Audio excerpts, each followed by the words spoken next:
Xin chào, hôm nay mình tiếp tục tập luyện đoạn Volcanoes.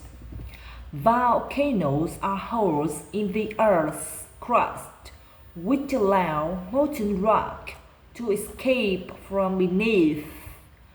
The molten rock lava may flow out gently, or it may be blasted high in the air with gas and ash in a violent explosion.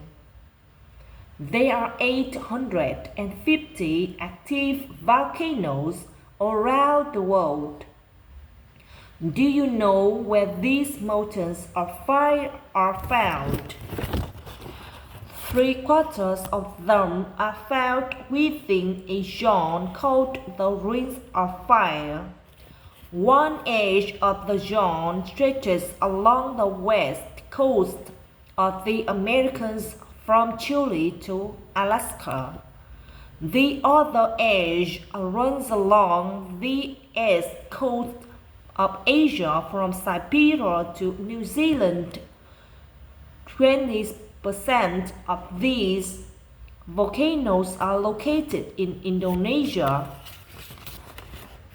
Other big groupings are in Japan, the Aleutian Islands, and Central America.